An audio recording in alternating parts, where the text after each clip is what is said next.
Tonight's guest is a very talented actor who you remember from the Rocky pictures as Apollo Creed. He's starring in a new movie called Action Jackson. I can't even say Action Jackson. I have to say Action Jackson, like this in the air. Please welcome Carl Weathers.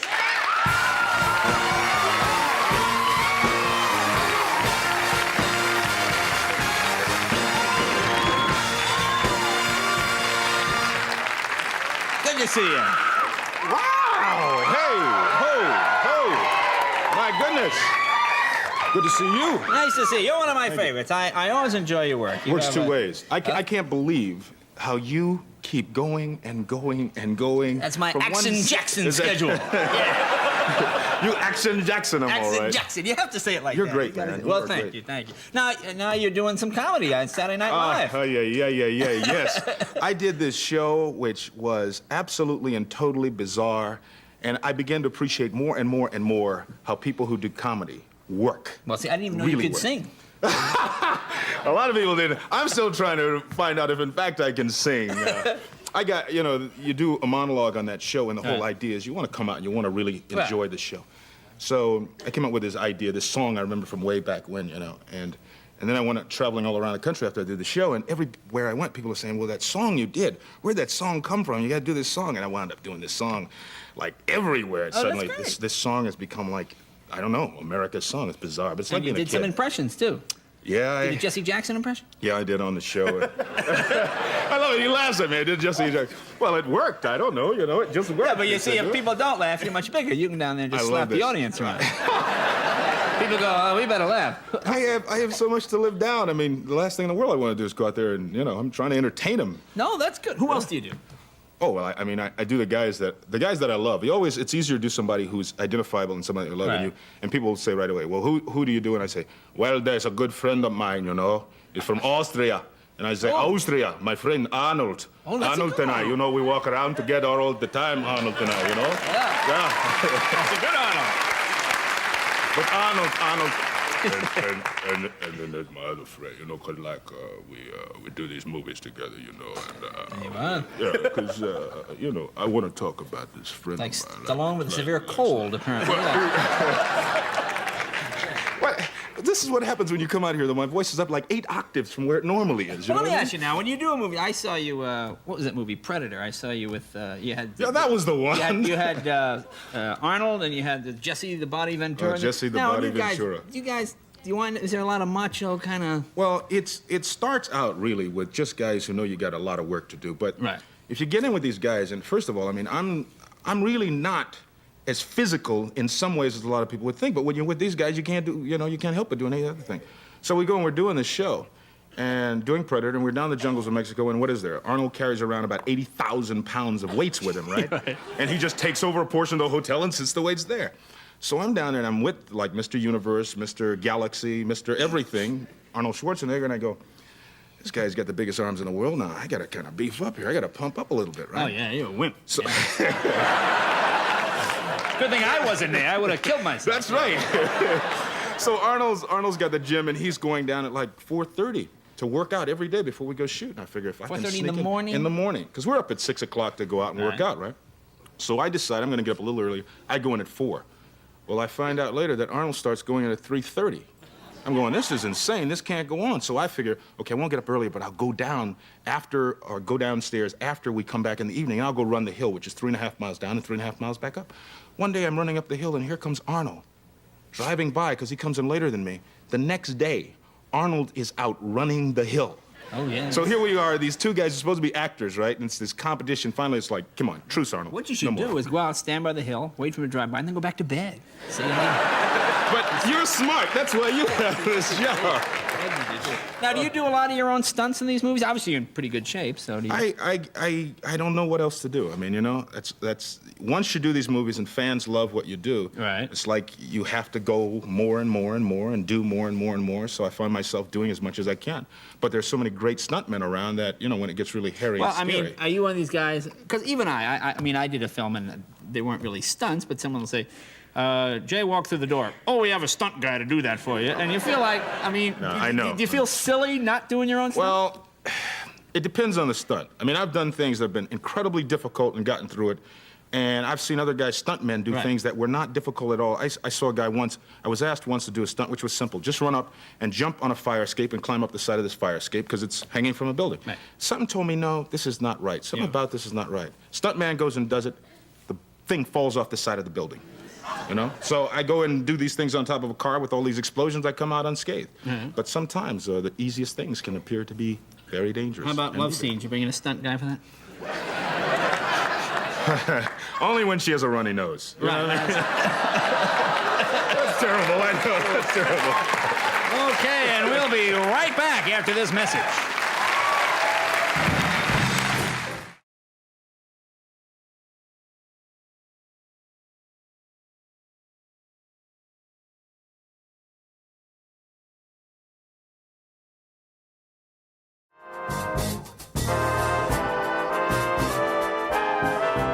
Thank you, Don. We are back. Now,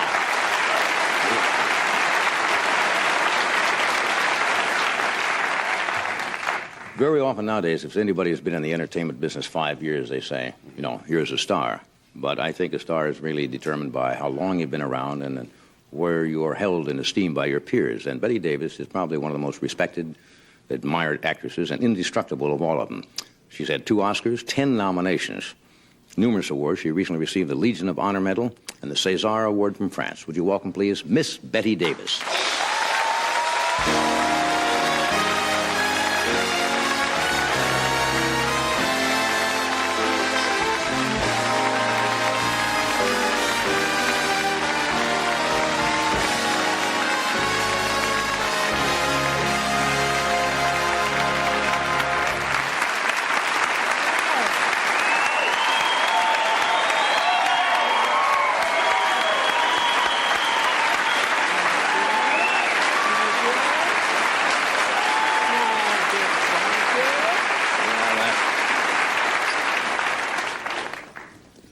I know maybe you thought I was standing too long, enjoying it too much, but I wish to stand up again. May I? Oh, you sure may. Just, you want to show that,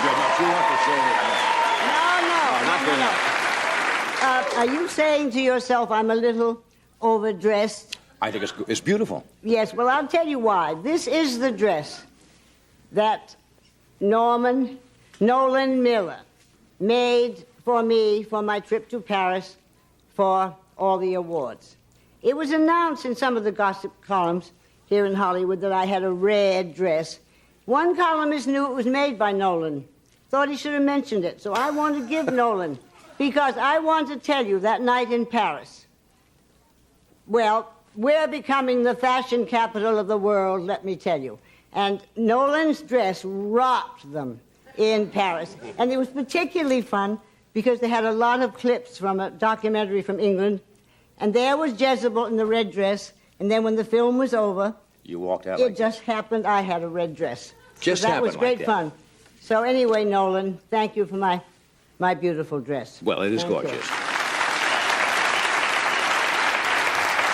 I should say, I really, only you could I make really that so dramatic. I really shouldn't say thank you, Nolan. It cost a hell of a lot Really? of money. Yo, this is something. As it well should have. Nolan Miller. No. It's not going to cost you anything after a while. 20 years ago, Nolan Miller, out of designing school, came to Hollywood, hired by Aaron Spelling. Mm-hmm. We were doing a pilot 20 years ago, Aaron and I, and it was very amazing that many years later that Nolan and Aaron and I were doing the hotel pilot. I was the first person he was to dress. And, of course, all those awful rumors about me, he was absolutely panicked. But he made the most beautiful clothes, so that was the beginning. What awful rumors about you? What? What awful rumors about you? Oh, my dear, that when I did Eve, Mr. Mankiewicz was telephoned by 10, 12, or 15 directors and said, my dear, you're insane. Just prepare yourself. She will walk on the set with a yellow pad and a pencil, and there won't be one line of yours left. He said, but there was one person who said differently, and I said, who was that? And he said, Willie Wyler said, you will have a ball directing her. The others, unfortunately, I had to do that with. There was no other way. Right. Now, there wasn't if I was to remain in films. Now, being the modest person I am, and we're talking about Paris and all. Right. You bought me a gift. No. Oh. No. I wanted to show you. Was this the this gorgeous César? government medal that was given to me. I think it's just Isn't beautiful. that lovely? Hold it up. Now, aren't you going to ask why the French would decorate me? Well, I can imagine they decorated for it because they admire and respect your ability for an Oh, artist. Johnny, you weren't my straight man at all. Oh. Well, You know Jerry Lewis personally. That's why they I decorated suppose you. by now you're wondering if you're going to get a chance. Wondering right now if you're going to get a chance to say anything. I will shut up in a minute. Well, I thought... Don't tell me you got your own show, maybe too. Tonight...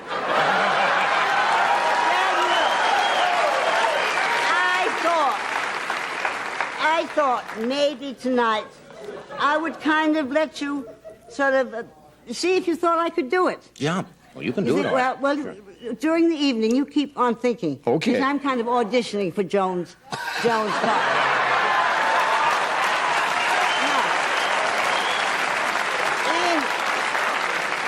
in case you had done what I hoped you would, Yes. to say, why would the French government I'll play straight. give you an Why award? would the French government Well, give you an award? in case you did ask me, I wrote down from the scroll that came with this. All right. And this is what I am. I am a commander. Commander. De l'ordre of the order. Of the order. Des arts. The artist. Oui. Oh, you speak French, marvelous. A des lettres. And it was presented to me by the Minister of Culture. I will not pretend it was not a very thrilling moment in my life to have another country give me an I think award. that's very nice. Now, We're going to do this first. We're going to take a break. We're going to take a all right, break. you may have your show back. We'll just take a break and we'll come right back.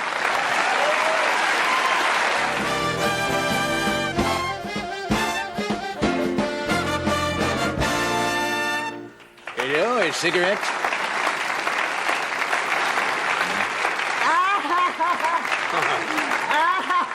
A cigarette, Boo-Boo? Ah, Mitzi, famous- what kind is it? I don't know. Famous scene from Now Yeah. Voyager, Paul right? Henry With Paul thought of that Henry himself. lighting the two cigarettes. That was an example of one of the directors that called up Mankiewicz, the one that directed Voyager. He never thought of the two cigarettes, I'd like to announce right now.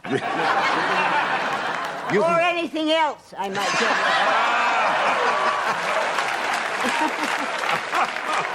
you. Isn't therapy wonderful, though? Just recently at a big... See, I have not shut up yet, have That's I? all right. So at this huge festival for me for 3 weeks in New York, he was one of the speakers. I wish to God I could have been in the audience to hear what he had to say. Yeah. Now, I'm trying to get a report about it. I haven't succeeded yet. It'll be coming Right. in. I'm going to He came to see a play of mine.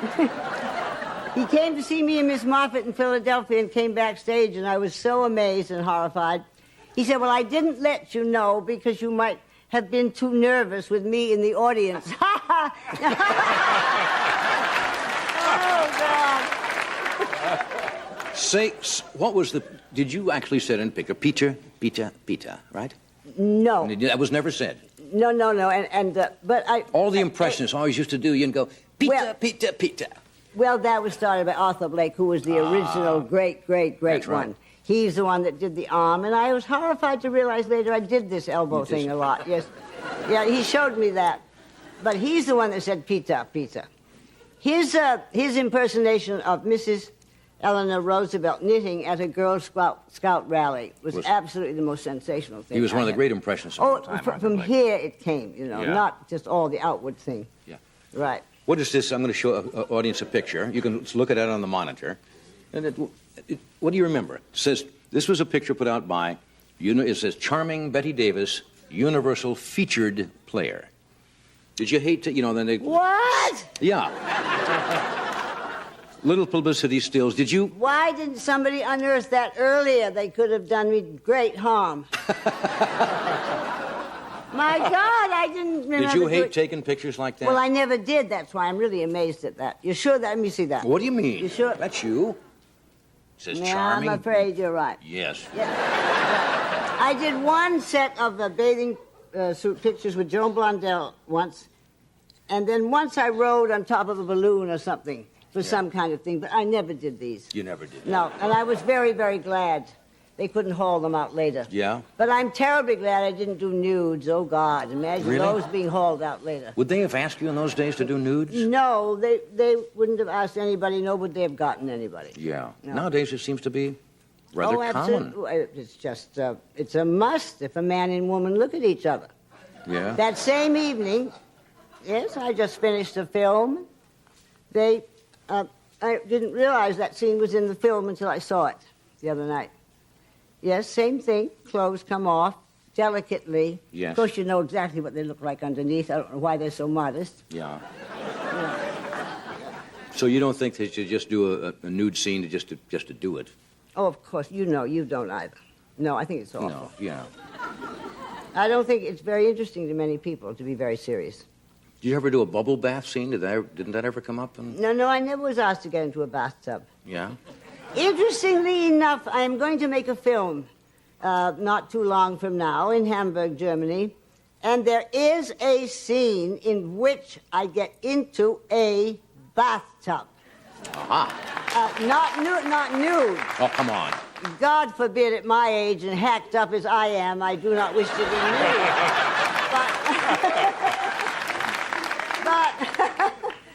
But I read that and I thought, my God, this is the end. Okay. Now, Peter never happened. Arthur Blakey No, did. Peter How never. about the line, what a dump? Well, that is in Beyond the Forest. Right. And I make very, very little of it. I just say, what a dump. And Edward Albee, of course, he put that on the map, that line. Right. Right. And he gave me a great thing when I do my Betty Davis show all over the world, film and on the stage. That's how I start out every show. You just walk and out it's and- wonderful. Sit down and just look around and say, what a dump. That's a good opening. But you know, sometimes it was very embarrassing when the theater was. And you felt very badly when it was beautiful. But it was I tell you what was great about it. They knew from then on they could have fun with me. Right. And they didn't have to sort of respect this old legend. Yeah. They could really have fun. And we had fun. But you were nominated, you got 2 Oscars, you were nominated for 10 others. Is there a picture that you thought maybe you should have won that you didn't? Yes, 3.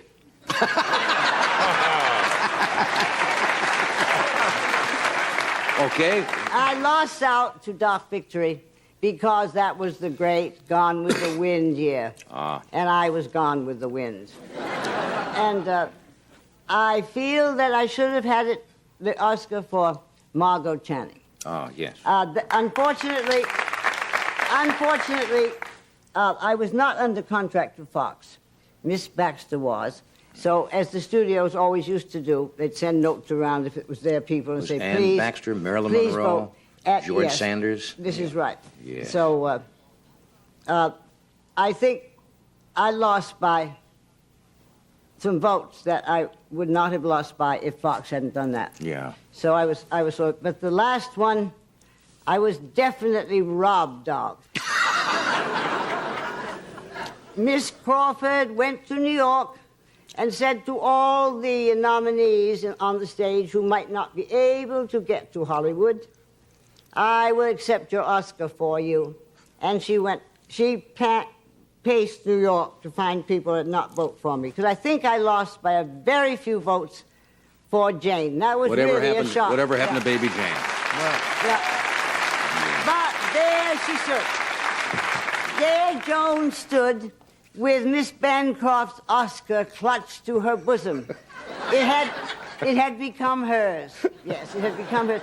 She also traveled with it for 1 year. No, 1 year with Pepsi-Cola.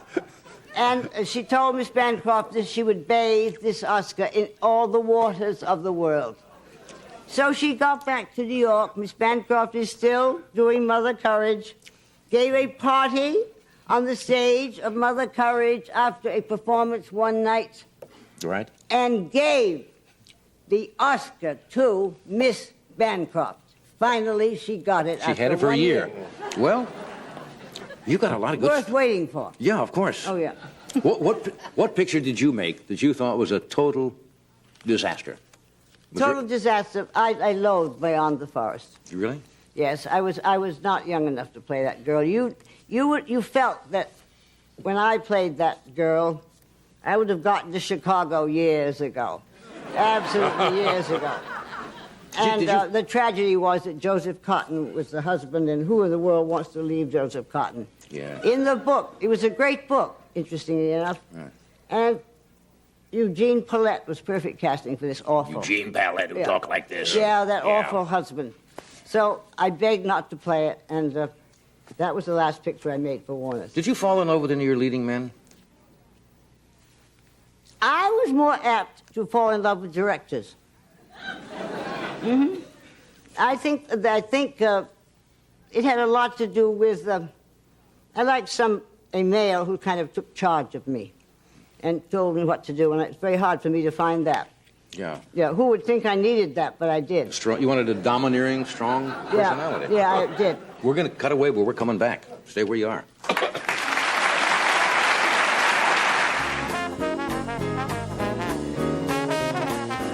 We're back talking with Miss Betty Davis. Okay. Another picture here. Another picture. It says, with your mother at a movie premiere in 1931. A strong influence in your life? Your mother? Mother was why I'm sitting here. Not from the stage mother standpoint, but from the earning enough money that I could study in a dramatic school and doing all those years for me at great sacrifice. But that is our first premiere, dressed rather oddly, you would say. Oh, I didn't notice. And in my book, it's an old kind of thing, and Mother's kind of odd. And we hadn't learned to look like Hollywood yet. We were very Yankee still. And I have a strip of pictures in my book, The Lonely Life. That's the first one. Then there's the second one. The third one is at the premiere of All About Eve. And I have written, and by now we really look rather sharp. And under it I have written Pilgrim's Progress. Okay, here's another picture. Yeah. Dark Victory, 1939, and the gentleman, of course, is Ronald Reagan. Yes. What's your memory about this? Well, I can't quite get over still referring to him. I was delighted to hear that you've not been invited to the White House. Neither have I. Well, actually, I have been invited. You have been invited by the Reagans? Invited, yes. Well, I have not. Ooh. Well, that's good. He's sort of, yes. But we always referred to him as Little Ronnie Reagan. He did give one good performance, King's Row. King's Row? We will hand that. I think that was But, you know, take a man's leg off, it's a lot going for you in those scenes. That's true. Yeah, a lot going for you in those scenes. A lot of sympathy. But I have to say, I think he is infinitely better than I ever thought he would be. Infinitely. I think he shows quite a lot of guts upon occasion. Mm-hmm. He has had some rather serious things to decide. Yes, he has. Yes. Well, good. But I just hope he doesn't encourage a lot of other actors. I think we shouldn't take over that field at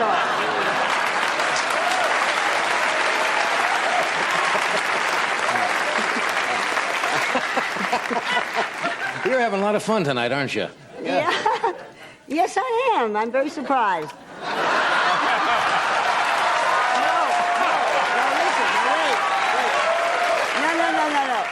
Nothing to do with appearing with John Carson. I'm surprised that I am. I haven't done a great deal of this lately. I know you haven't. I'm taking to it like a duck takes the water again. Delighted you're Wonderful. Wonderful. Did you ever get the old question? And I may be back. You may have to have me again. Okay, that's all right with me. Yes. I may be back with a book. Yeah. You're going to have to take me on. You writing another book? You got another book in you? Are you writing another book? For years we've been doing this book. Yeah. So I may be back. The publisher wants me to.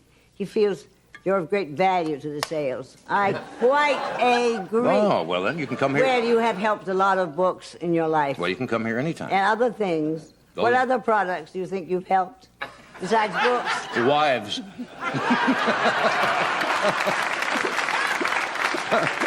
No. Oh, yes. You... Well, of course, you and I must never get on that subject. No, we shouldn't. Since shouldn't. I paid alimony for 3 years to Beatty's father. Did you really? Yes, it's kind of a reverse twist, isn't it? Yeah. Well, that's how desperately I wanted to get rid of him.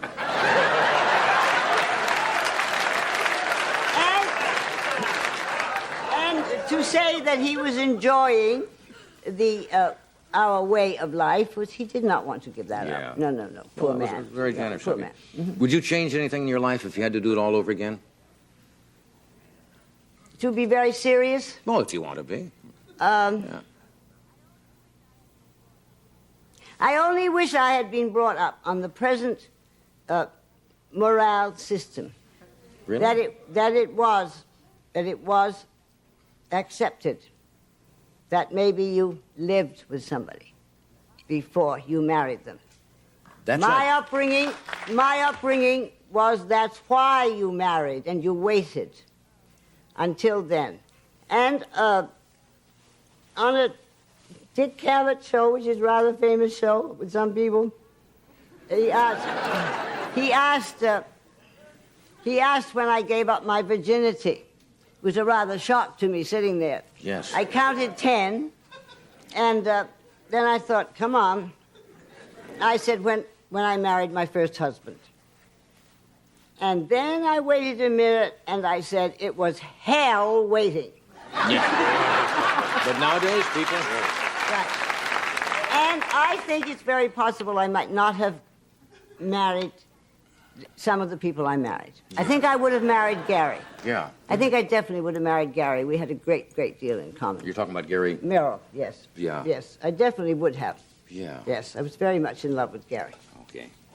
And I flatter myself he rather liked me, too. Did you ever go out to a party some night and get real silly and have too much to drink and do something really dumb? No, I would be... there's too much of that strict Yankee upbringing. Wouldn't allow you to... do that. It wouldn't allow me to do that. Yeah. No, couldn't do that. Anyway, wouldn't like to be drunk and be... You're out of control. Yeah. Yeah, completely. Do you always want to be in control? Well, there have been about 2 times in my life that I have had too much to drink. I knew that. And wasn't next day quite sure what I did. Mm-hmm. And I never dared to ask. Yeah. I never dared to ask. Better that way sometimes. Yes, better that way. It's awful for people to tell you how you behave. Yeah, when you found out you've swung the neighbor's cat through the plate glass window, you know, something like that, it could ruin your whole day. Terrible like that. You know, we're going to cut away for a second. We're coming back.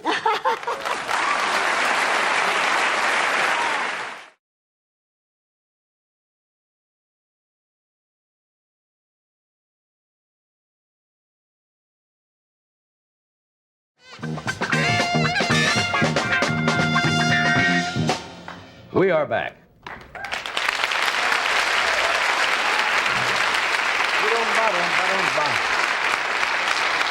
And if you just join us, we have the irrepressible Mr. Buddy Hackett with us tonight, Yeah. Charlie Callis, Dr. Keith Sennert. Is that Say nerd. Saint, excuse me. Say nerd. Say nerd.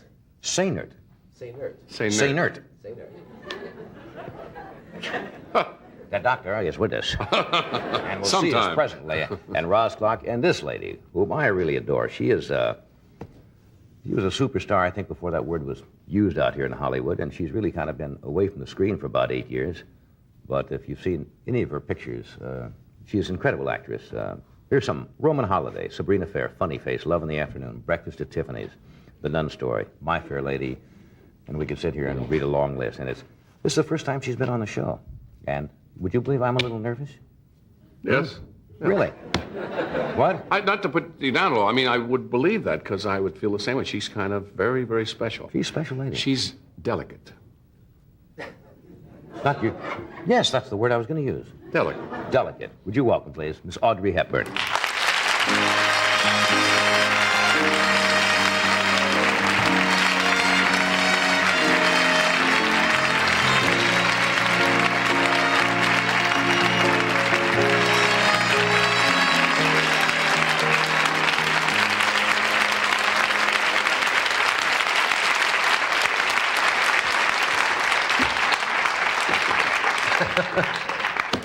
How are you? All right. You looked super last night. Yeah. You really did. I must tell you, my wife, Joanna, whom you met briefly the other night have at a Swifty beautiful Lizard. wife.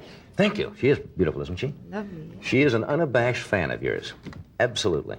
She wanted me to tell you that. Thank you. Privately, now I've done it publicly, it'll probably embarrass her. But you gave that show last night a lovely, lovely quality about it. And you don't appear too much in public anymore, do you? I mean, you've been away from the screen for what, really, about About 8 years? 8 years. And now you've done Robin and Marian with Right. Sean Connery. Yes. Yeah. Did you miss it at all? I mean, Well, I had so many other things to do, which I liked so much. I didn't really miss it, no. yeah. I would guess it was you're fun, rather. I would guess you're a rather private person, aren't you? Yes, I am. And can stay away from. That's why I'm sitting here with everyone. Well, no. Well, we were delighted you're here. I have not seen Robin and Marian yet, but from the people I've talked with who have seen, they You can see it tomorrow. Really? Is it official opening tomorrow? Tomorrow, everywhere. All over the country? All over the country. Yeah. This is back in Robin and Marian. You're talking about Robin Hood and Maid Marian, right? That's right. What? Do you always do the gesture when you say his name? The little bow and arrow gesture? I think that's nice. Robin Hood. I think that's good. I was just saying that for a moment, as I told you, I was a little nervous having Audrey here today, and I was trying to think of Robin Call him Hood. Robin I'm Bow much and more Arrow. nervous than you. No, and I couldn't think You're of... used to this, I'm not. I'm not Imagine used to how having I you here, feel. though. How do you feel, really? Huh? Well, your hands are cold, so am I. Mine are a bit clammy, though. No, they're not clammy. No? Okay. And even if they are, who cares? I met your husband. You're married to a psychiatrist, right? You think we should hold hands while you talk about my husband? No, I wondered if is a psychiatrist able to... he may find some deep meaning there that I'm not aware of. They say that it's like being married to a doctor.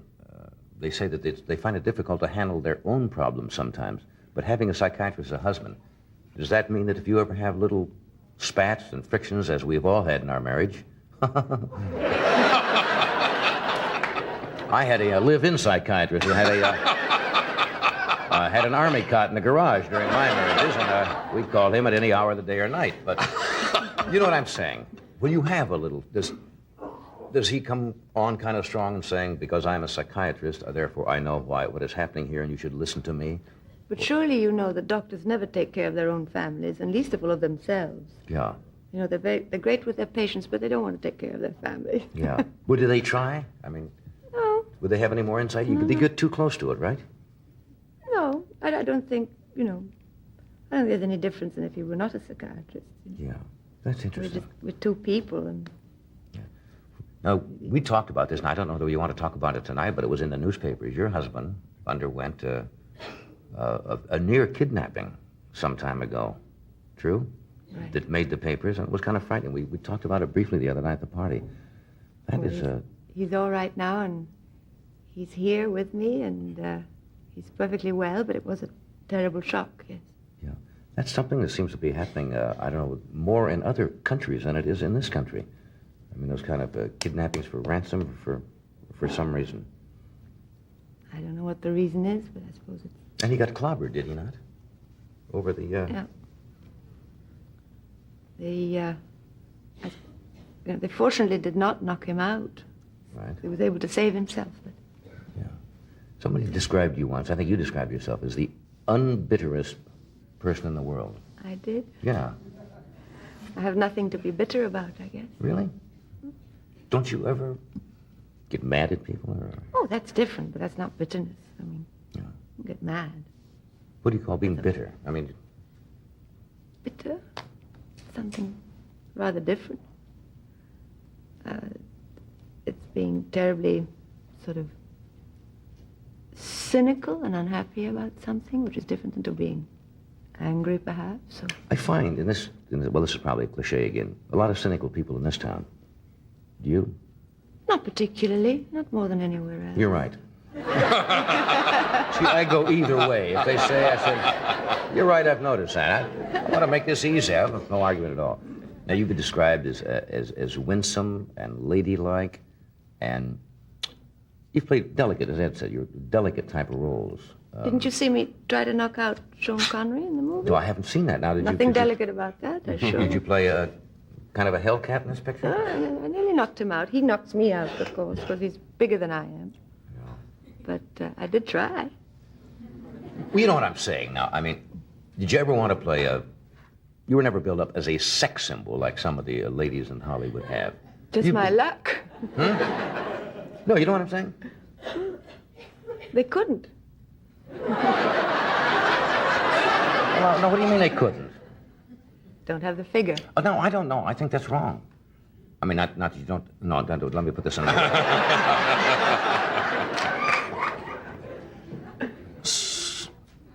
Sex... I know where I'm going. You don't really think that somebody to be sexy has to do with just the outer appearance, seriously, do you? I wouldn't know about that. I mean, that's up to the others to decide. Well, what do you think, Ed? About you, John? No, not about me. What I'm trying to say is I think sex is an inner quality. Yes. A woman can have a lot of sensuality. Let me tell you, as far as I can see right here, she's a very sexy lady. And that's what I'm talking about. You see?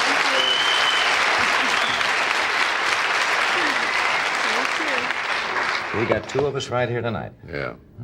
Let me do this. We're going to come right back. We have a new sponsor tonight. No, it's not a new sponsor. Yes, a new sponsor. I thought it was an old sponsor coming back. We have some of those sometimes. See, you get me all upset and excited here tonight, and I can't do anything. Midland CB radios. And now watch this from C.W. McCall. CB radios from C.W.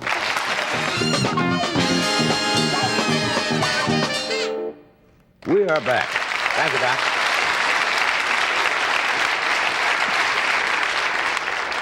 We're talking with Aubrey Hepburn. We're both settled down now, right? You said now this wasn't as bad as you thought it was going to be. I had some of your coffee. Had some of my coffee? It's just coffee. People think for some strange reason that we put alcoholic beverages in here to stimulate us during the show. I did not do that myself. There are Would you mind? I won't tell. You drink this and tell them all what it is. Well, maybe she doesn't want You would to drink out of believe here. this lady. It's all right. It's terrible. It's tea. That's right, iced tea. That's all it is. See, now all the terrible things No you've sugar in implied. it. Okay, you want to strike the prop? Now bring out the real stuff? Impressed Audrey at all? Was it fun doing Robin and Marion? Somebody told me that, unlike a lot of pictures where they take a good number of months, it was done on a rather fast pace. 7 weeks. 7 weeks? Yeah, that's fast. Yeah, that's almost abnormally fast. But I think movies are being made much faster Yeah. now. You know, I think they have faster film and lighter cameras and Right. fewer complications than there were once. Yeah, and where they used to make At least everything... in my day, it used to take longer. What even my day? No, but everything was done practically in those days in the studio. They'd create sets. Now so many things are done on location. Oh, this was all done. Yeah, so you can move right out and you've got the scene and everything right there. All in the most beautiful forests Yeah, where'd you do it? in Spain, in the north of Spain. That must be gorgeous. Here's a beautiful country. Lovely medieval castles that are still there, Yeah. which we really photographed. So We have a film clip, a short excerpt from Robin and Marion. Bobby, why don't you roll that? Watch the monitors here in the studio. We'll give you a short preview.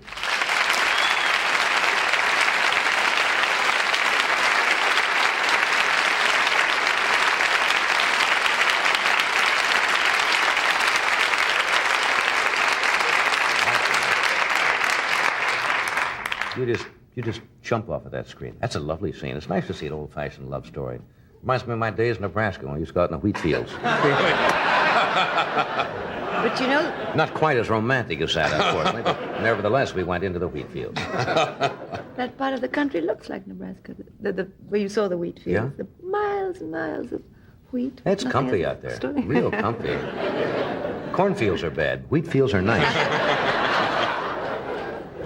Somebody told me you also took a tumble making this picture off the horse. No, I think you, I mean, yes and no. It wasn't off the horse. We were in a covered wagon that turned over in the water. And I don't know if you've ever been in a covered wagon that's toppled over in the water, but it's very hard to get out of. I would guess so. And the water was not very deep, and it seemed awful silly to drown about a yard of water. But that's what nearly happened. I thought now most people would think that they would have stunt people or stunt gals who would come in. I guess this wasn't considered that dangerous. It did not seem, it was not meant to topple over, to turn over, but the level of the ground was uneven. And what was very dangerous is we had a very large horse that panicked and was rearing back on top of us in the water. You see, now what we've talked about horses? Right.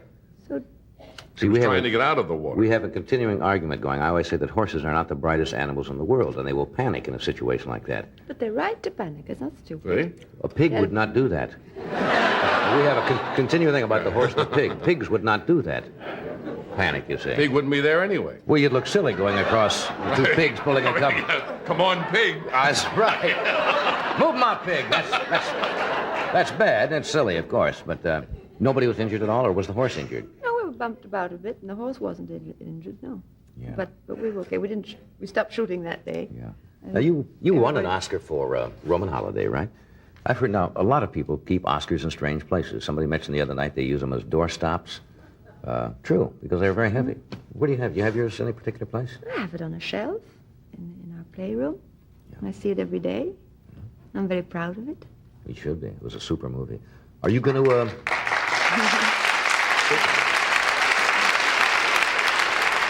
Are you going to be more active in pictures now? I don't know, because I'm very active, as we've been talking about before, with my life at home. Right. So it depends if, there's not so much the time, but the place, because right. Pictures today, as you said before, are made all over the world, and it does involve leaving home, right.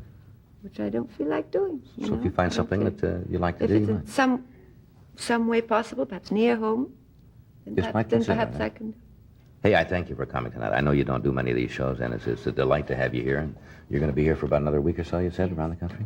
I thank you for being here. I hope you had fun. Thank you. It was a great kick for us. Goodbye. Thanks, Roger.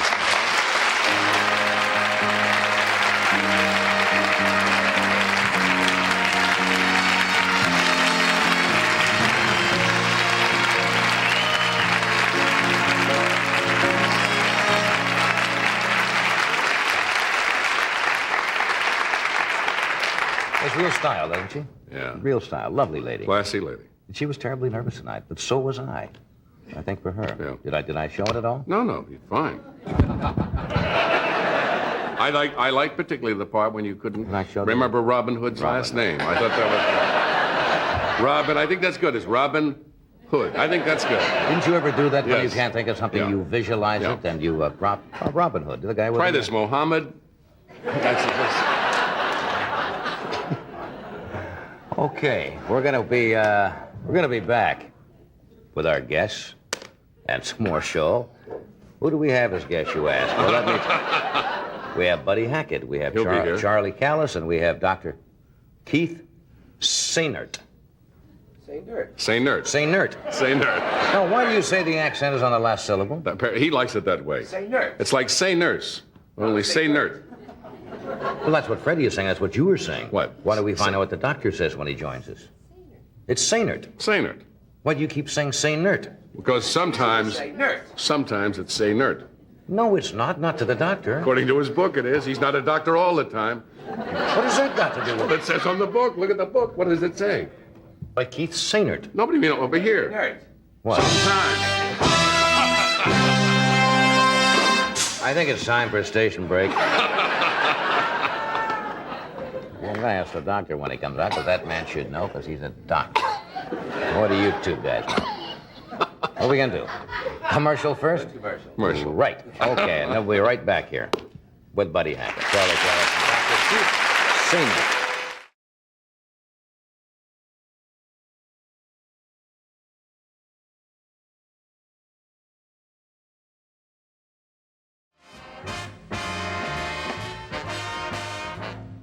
The Carpenters were on the Tonight Show just about the time they were really getting started and coming to national attention. And this Tuesday night, there'll be special guests on the Bob Hope Special.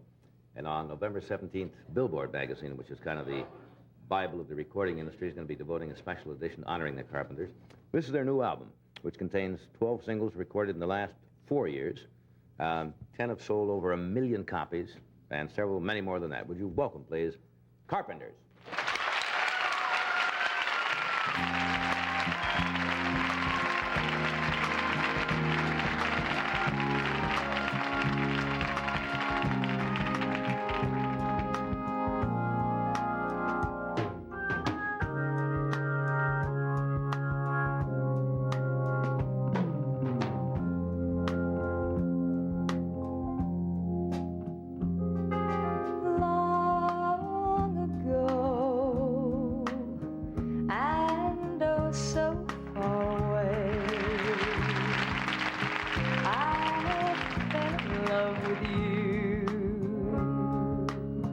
Before the second show,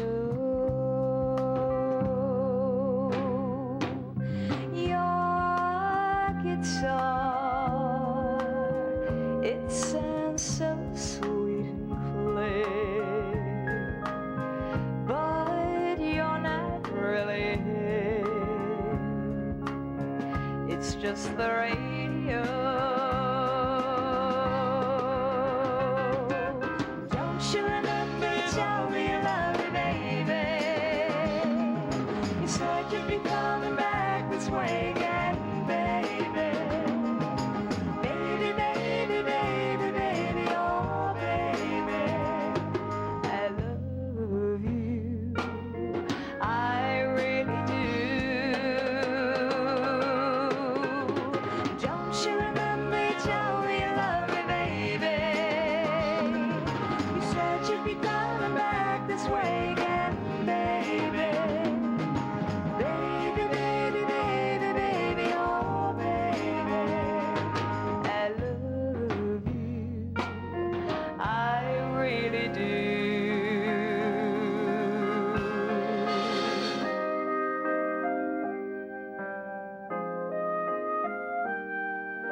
Rainy days and Mondays always get me down.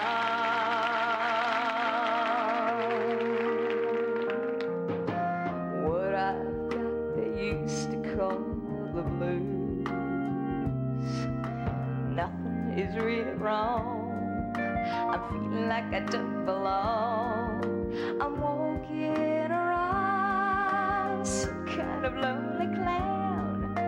Rainy days and Mondays always get me down.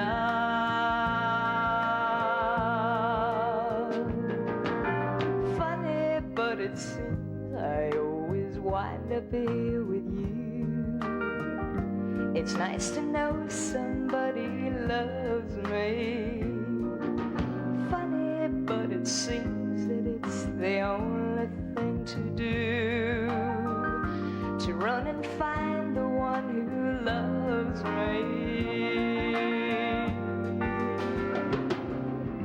What I feel is come and gone before.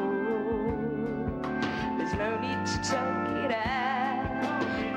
What it's all about, hanging around, nothing to do but run. Rainy days and Mondays always get me down. Hanging around, nothing to do but run. Rainy days and Mondays always get me down.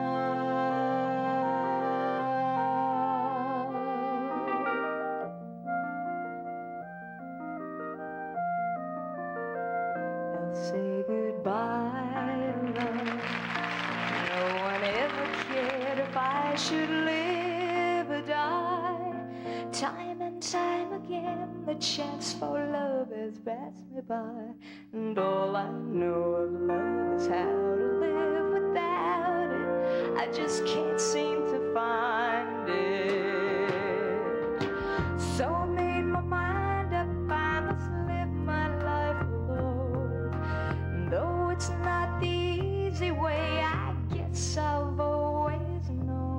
let's say goodbye to love. There are no tomorrows for this heart of mine. Surely time will lose these bitter memories, and I'll find that there is someone to believe in and to live for, something I could live for. All the years of useless search have finally reached an end. Loneliness and empty days will be my only friend. From this day love is forgotten, I'll go on as best I can.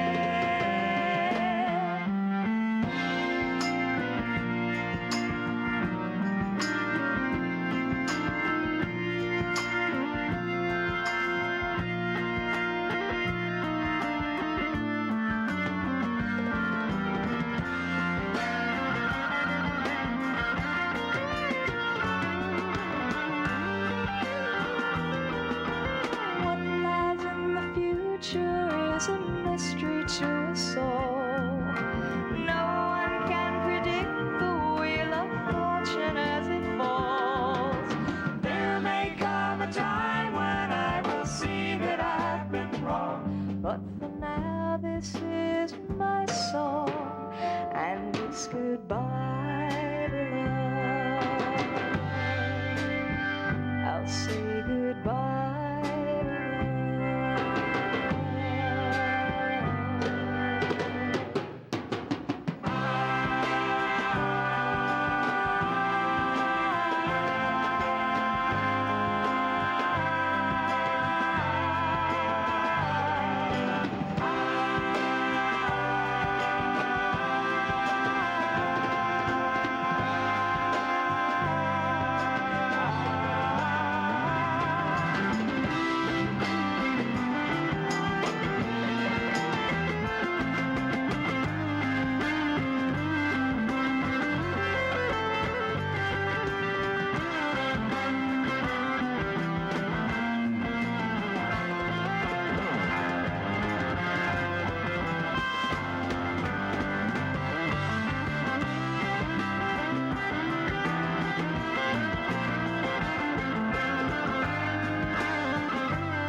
We are back now.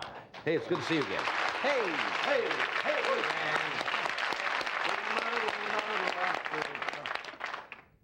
You said something usually, when you first started, you sat at the drums all the time. Now you're standing up more. You miss sitting back? Well, yeah, they finally got the message across to me that they wanted me to get up. But, I was the only girl in the group, so they were looking at me. Yeah. For some of the songs, she says. Yeah. Plays the drums. Hey, it's so good to see you. You've had such a tremendous success the past few years. It's just Thank you. been incredible and well-deserved. You're on the road a lot, and I understand you have the same problems. You work, what, 6 out of 7 days most of the time? Just about, yeah. When we go out on tour, it's 7 days a week. Yeah.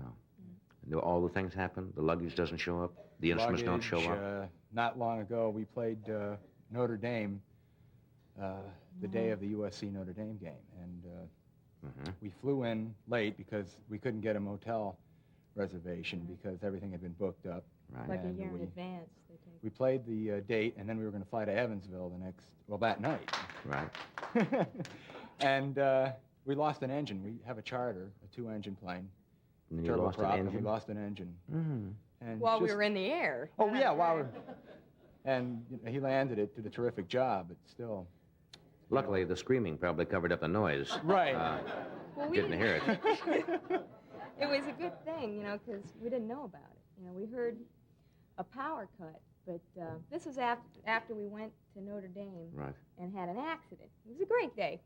And then we did the concert and got on the plane and split. And we were like in the air about a half an hour. And we heard a sudden drop in the sound on the right side, and then the pressurization went, and our ears started to plug. But nobody really knew, you know, because they didn't want to tell us, because it would be instant. But when we landed and we saw the fire truck, you know, and then we got off the plane, and the men were in the funny suits, you know, asbestos. Yeah, asbestos. We figured that nice. You know, that's going to shake you a little take bit. Care of the luggage. Oh, yeah. But, I mean, on the road, you know, it's one thing or another all the time. Yeah. I'd rather stay on the ground. There was Except it's not safe down here either. Yeah. There was some talk a while that you were going to do your own television show. Are you going to proceed on that, or are you giving it up, or what? The special, or? No, just as a regular series that you were going to do. I didn't think, we really don't, never got into that, because it takes, I'm telling you how much time it takes, that's right. No, I understand. But we like playing in concert, and really the concerts and the recording takes up all our so time. much time. Yeah. We really wouldn't have the time. Even though I'm in television, I think sometimes you miss on television. You can't really get the sound. There's nothing like an in-person concert, I think, for music to get close to the audience and let them hear the whole thing. Yeah, it's like even from here to there, it's too far. You know, move them up. But then there's no room for the cameras. What's a gold album mean? Does that mean $1 million? Okay, $1 million in sales is a gold album. How many that means you got it's now? about 440,000 right. albums. Now, we've been lucky enough to have each of our albums, except the first one, sell over 1 million copies. Yeah. Now, the Close View album sold about 4 million copies, and the others have all sold. That's really incredible. Oh, have all sold over 1 million. That's a platinum album. When you Platinum. get a million when you units. get 1 million units of great. an album sold. Can I ask you a rather dumb question? Sure. With the success you've had, are you happier now performing than you were, say, when you were just starting? You know what I'm trying to say? Oh, yeah. You're just busier, happier. Yeah. A lot of pressure. You know, Well, we're happy, that's and what I this is meant. what we Sometimes wanted. success doesn't always go along with it. No, I mean, things were a lot more, you know. There have been a lot of groups, as you know, that have come up very quickly, and all of a sudden, because of that sudden success, it's disappeared very quickly. We're trying to hold our own, you know, but there are a lot of pressures, you know. This is what we wanted to do, but... Yeah, well, when you say, when you try and get a recording contract, and then you finally get one, and you say, oh, now all I have to do is get a hit. But you really don't know what that means until it hits. And then it kind of... Then you want to get you the can't really call it. You hardly can get a job before you get a hit. You know. can't. You're lucky, you know, if you get a thing here or there. Then the hit record comes along, and it's what you wanted, and all of a sudden the bookings start, especially if you sell albums. Right. And then they say, well, if you enjoy it, you know, you have to have a follow-up. Isn't it funny how you run into all the people who said, boy, I knew then? Right. Oh, yeah. Oh, sure. You found friends real quick. Yeah, well, it's once it happens, you never really know how it happens or when, but all of a sudden you go from here to here, and you're like, there's no stopping. Yeah, well, the main thing is you still look like you enjoyed performing, and that comes over. Oh, yeah, and we love that's it. the whole thing. Let me interrupt a second. Then you're going to do another thing, right, for us? Here's a day, a typical day. Yes, I have it right here. In the life of a lumberjack that you've been asking about.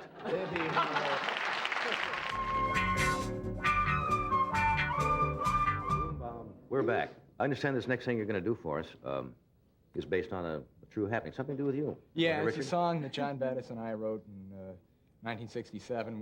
We had a group, and we were trying to get a recording contract, and we weren't getting too far. And, Nowhere. We wanted to make some money to pay for some tapes that we wanted to record, so several of us worked for about 3 months in '67 at Disneyland. And they assign a guy to you who's actually your boss, but they call him a talent supervisor. Right. And we did not get along. Our attitude wasn't too good, and so we didn't get along with him too well. And he fired us, and we wrote a song about him. About this guy who scanned you? And good. Retribution rears his head. Okay, you all set? You want to run over and join the group? Here are Carolyn, Richard, the Carpenter.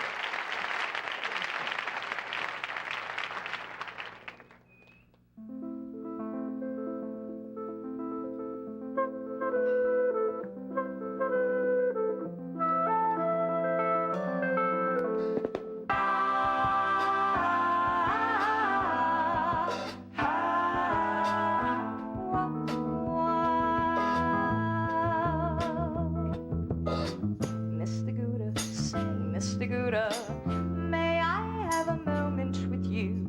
But there is something I've got to say, and please don't let it scare you Gouda, say, Mr. Gouda, I have seen you go through a day. You're everything a robot is for. Clocking at 9 and roll out the door at 5. You reflect the company image. You maintain the rules to live by.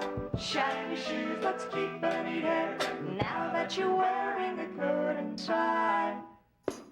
Mr. Gouda, say, Mr. Gouda, someday soon you may realize you've blown your life just playing a game where no one wins but everyone stays the same.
Shine your shoes, let's keep a neat head.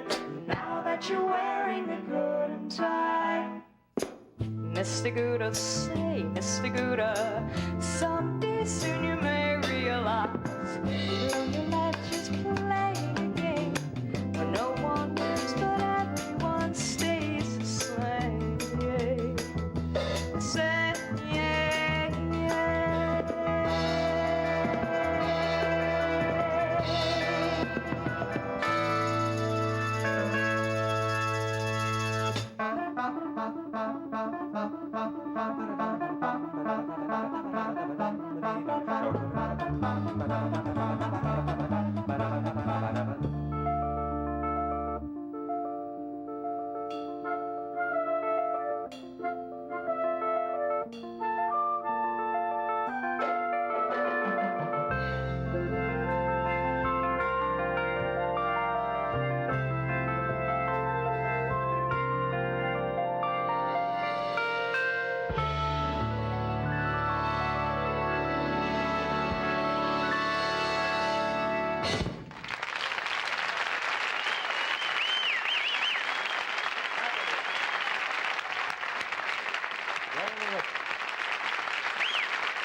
We'll be back in a moment. Make the good times last with a Sony tape recorder. Brought to you by Super Scope.